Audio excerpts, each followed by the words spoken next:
Donc, à l'occasion de la commémoration de la Journée mondiale de l'environnement correspondant au 5 juin de chaque année, donc cette année, nous avons procédé à l'organisation d'une commémoration qu'on est en train de réaliser ce jour même.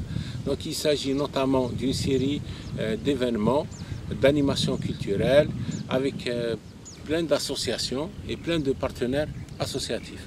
Donc l'ensemble de ces événements ont été organisés conjointement dans le cadre de la convention qui nous lie à la commune de Béjaïa et avec l'association Assirem Gouraya, donc qui sont nos partenaires. Donc ce projet, nous le véhiculons depuis pratiquement le mois de février. Donc nous avons déjà entamé le 2 février à l'occasion de la journée mondiale des zones, de la journée internationale des zones humides. Aussi, donc, cette année, la commémoration de cette année a pour thème de restituer, revitaliser, reconstituer, donc ce qui correspond parfaitement au projet Renaissance de Bougie Plage. Donc cette plage de Sidi Ali El Bahar qui connaît de grandes pressions, notamment donc il y a une qualité assez détériorée des eaux, il y a des rejets des eaux d'assainissement, il y a eu les rejets de déchets inertes, mais aussi il y a une certaine convoitise du terrain. Donc c'est pour cela que nous essayons un peu de revitaliser tout ce potentiel et de le remettre donc, avec une dynamique de classement pour le lac Tamellah qui recèle une biodiversité importante, mais aussi pour l'est de la plage que nous essayons de restituer à sa vocation naturelle. C'est-à-dire qu'il y ait des aménagements, mais sans trop s'impliquer, donc sans trop changer sa vocation et d'être toujours dans une composante de développement durable par un écotourisme. Concernant cette commémoration, la wilaya de Béjaïa, ce qu'il y a à retenir, c'est qu'en termes de gestion des déchets, la wilaya de Béjaïa génère pratiquement 900 tonnes de déchets par jour. Donc ces 900 tonnes sont acheminées vers 47 décharges éparpillées aux 4 coins de la wilaya. Ces décharges se situent au niveau de l'oued Soumam, notamment celle de Tezmelt, d'Aqbou, Sidi Aish, où on trouve aussi au niveau de la plage, des plages comme pour le cas de Aouqas, ou au niveau des oueds, je citerai l'oued Agrioun pour le cas de Teskriout, pour le cas de Derguina.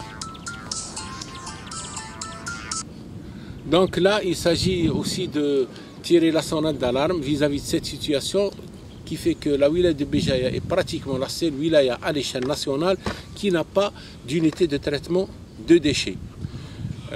Sur le volet déchets, donc, la situation est très alarmante. Il y a aussi au niveau de l'hygiène. La gestion générale de l'hygiène connaît de graves perturbations, notamment au sein des grandes villes. Donc paradoxalement, on trouve certaines petites communes qui disposent, où la gestion est plutôt bien assurée par les communes. Mais au niveau des grandes agglomérations, il y a des perturbations très importantes. Ce qui manque à ce niveau-là, c'est la délégation du service public. C'est-à-dire que les communes n'arrivent plus à gérer et assumer leurs tâches réglementaires. Il faudrait moderniser ces systèmes et cela par la délégation de service public, c'est-à-dire par la création d'EPIC, que ce soit communal ou de wilaya. Donc nous souhaiterions donc à cette occasion qu'Inch'Allah, d'ici l'année prochaine, au 5 juin prochain, au moins qu'il y ait l'émergence d'unités de traitement au niveau de notre wilaya, qu'on éradique au moins un certain nombre de décharges, mais aussi on souhaiterait voir l'émergence d'acteurs de délégation de services publics, notamment qu'il y ait des EPIC, soit communales ou une EPIC de wilaya, ce qui permettra de moderniser et de prendre en charge ce volet de gestion des déchets solides. Il y a aussi une autre problématique, c'est la problématique des eaux. Donc c'est la pollution des eaux. Donc nous avons un grand problème, c'est le manque en infrastructure de traitement des eaux usées. Actuellement, les stations d'épuration en activité ne prennent guère plus de 30% de l'ensemble des effluents. Avec les projets qui sont en cours, notamment le projet d'Aqbou, Sidi Aish et la future station de Oued Ghir, nous espérons peut-être arriver à un peu plus de 40%, donc 45%, même peut-être 50%. Mais c'est insuffisant. Donc il est souhaitable aussi de faire des efforts à ce niveau-là, ce qui diminuera les pressions sur les milieux naturels, notamment l'oued Soumam et l'oued Agrioun, et même aussi l'oued Sghir. Il y a aussi une autre problématique, c'est ces actions contre la biodiversité, parce que la biodiversité connaît de graves perturbations, notamment dues à la pollution, mais aussi aux atteintes aux habitats. Ici, nous parlons des forêts. Les forêts au niveau de notre wilaya, qui est vraiment une wilaya à vocation forestière pleine, donc subissent des pressions énormes, notamment par les opérations de défriche. Il y a aussi le problème de l'urbanisation anarchique. Donc les milieux naturels se perdent, sachant que nous avons l'une des biodiversités les plus importantes au niveau national, est très remarquable, mais les habitats subissent des pressions énormes. Comme là, on peut dire aussi qu'il y a d'autres problèmes liés notamment au changement climatique. Je parlerai des feux de forêt qui vraiment, nous perdons des centaines et des centaines d'hectares tous les ans. Malgré tous les efforts consentis par nos collègues des forêts, la protection civile et tous les intervenants à qui nous rendons un grand hommage en ces moments, parce que franchement, la situation, ils font face à des situations très très graves. Mais nous enregistrons des pertes conséquentes tous les ans. Là, ce qu'il y a lieu aussi de faire, c'est de replanter tous ces lieux-là, de veiller aussi à la préservation, mais aussi à un éveil citoyen.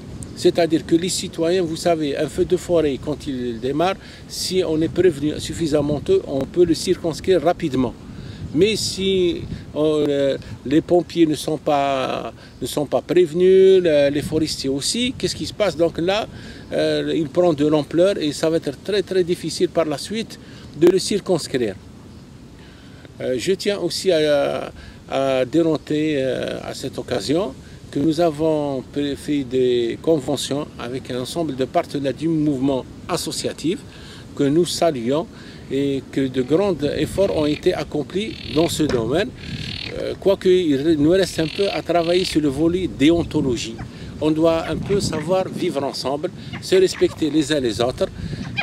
Et c'est vrai que peut-être on a des milliers d'associations au niveau de Béjaïa, mais pour moi, on n'en a pas suffisamment, parce que Béjaïa mérite plus et le travail est vraiment ardu.